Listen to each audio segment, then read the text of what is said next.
Hello friends, welcome to baby mom lifestyle.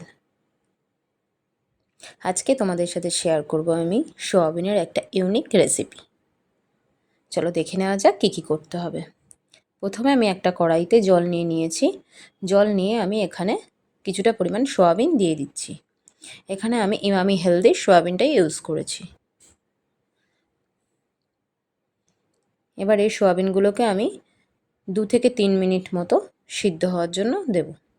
চলো এবার মশলাটা করে নিই। এখানে আমি কিছুটা পরিমাণ আদা নিয়েছি, 4-5টা কাঁচা লঙ্কা নিয়েছি, অল্প পরিমাণ জল দিয়ে আমি পেস্টটা করে রাখলাম। এবার আরেকবার আমি কিছুটা পরিমাণ চারমগজ নিচ্ছি, 7-8টা মতো কাজু নিচ্ছি এবং 1 টেবিল স্পুন মতো আমি এখানে পোস্ত নিলাম। এবার এটাকে জল দিয়ে আমি একটা পেস্ট বানিয়ে নেব।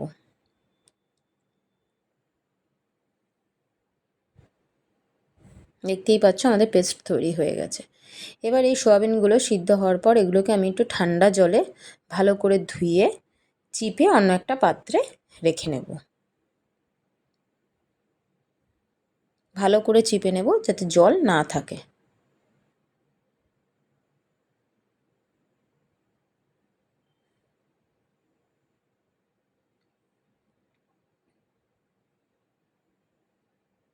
এবার এর মধ্যে আমি দিয়ে দিলাম টক দই।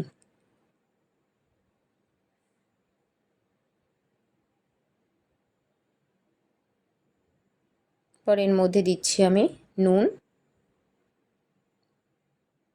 তারপর গোলমরিচের গুঁড়ো,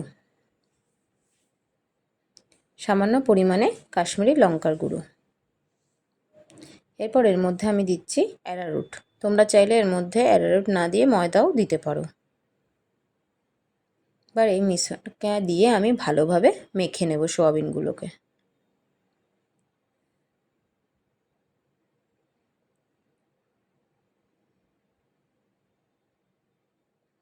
এবার আমি একটা কড়াইতে তেল গরম করে নিচ্ছি।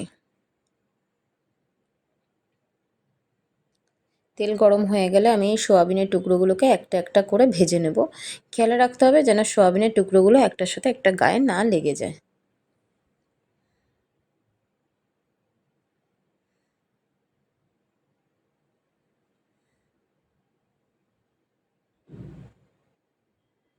সোয়াবিনগুলোকে আমি একটু মোটামুটি হালকা লাল করেই ভাজবো।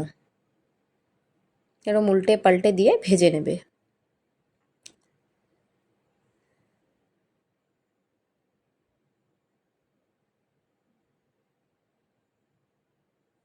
এবার আমি এগুলিকে একটা পাত্রের মধ্যে তুলে নিচ্ছি।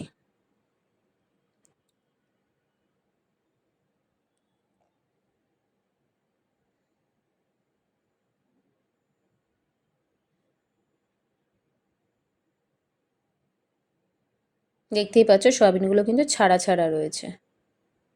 এবার আমি বাকি সোয়াবিনগুলোকেও একইভাবে ভেজে নেব।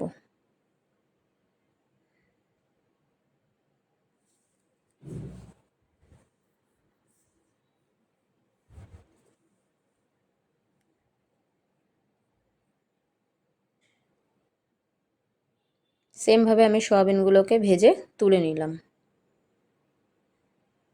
এরপর আমি যে তেলটা আছে সেই তেলে এলাচ আর দারচিনি আমি ফোড়ন দিয়ে দিলাম। একটু ভালো করে নেড়ে চেড়ে নিলাম এর মধ্যে। এবার আমি যে আদা লঙ্কাটা বেটে রেখেছিলাম সেটাকে দিয়ে দিলাম। আর কিছুক্ষণ আমি আদা লঙ্কা বাটাটাকে কষিয়ে নেব।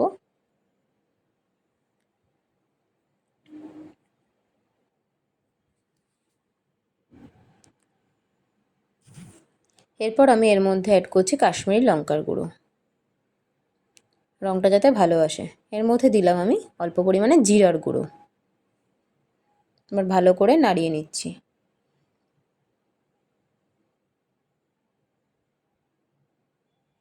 এরপর এর মধ্যে আমি দিয়ে দেব কাজু চারমগজ পোস্ত বাটা যে পেস্টটা করেছিলাম সেটা, এবং বাটিটা ধুয়ে অল্প পরিমাণে জল।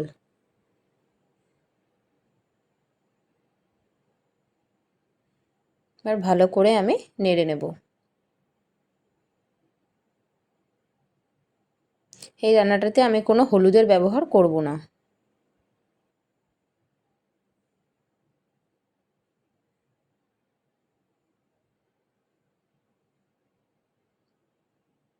আর ভালো করে আমি মশলাটা একটু কষিয়ে নেওয়ার পর এর মধ্যে আমি দিয়ে দিলাম ক্যাপসিকাম কুচি।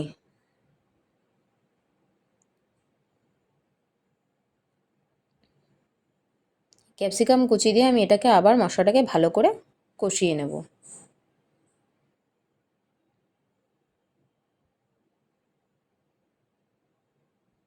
এরপর এর মধ্যে আমি দিয়ে দিচ্ছি পরিমাণ মতো নুন।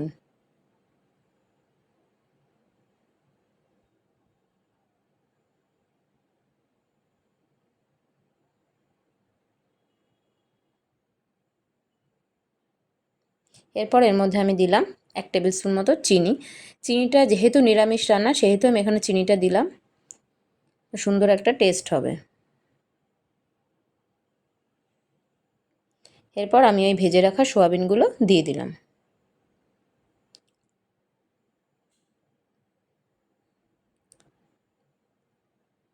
এরপর ভালো করে আমি মশলার সাথে সোয়াবিনগুলোকে কষিয়ে নেব।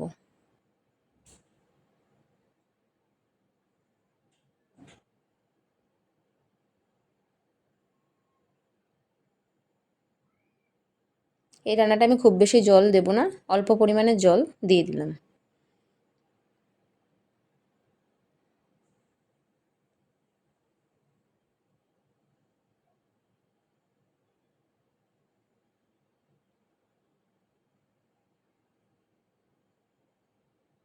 এরপর এর মধ্যে আমি দিয়ে দিলাম কসুরি মেথি।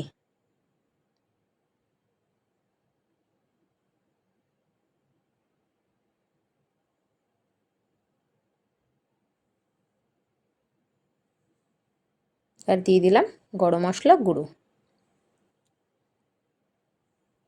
এবার আমি আবার ভালো করে নাড়িয়ে নেব।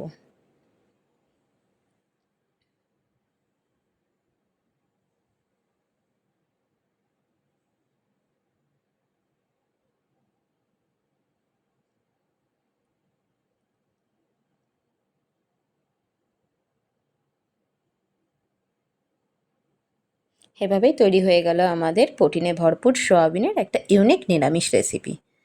তোমরা জানিও তোমাদের ভিডিওটা কেমন লাগলো, লাইক করতে কিন্তু ভুলো না। আর চ্যানেলটাকে প্লিজ সাবস্ক্রাইব করে দিও। Thank you.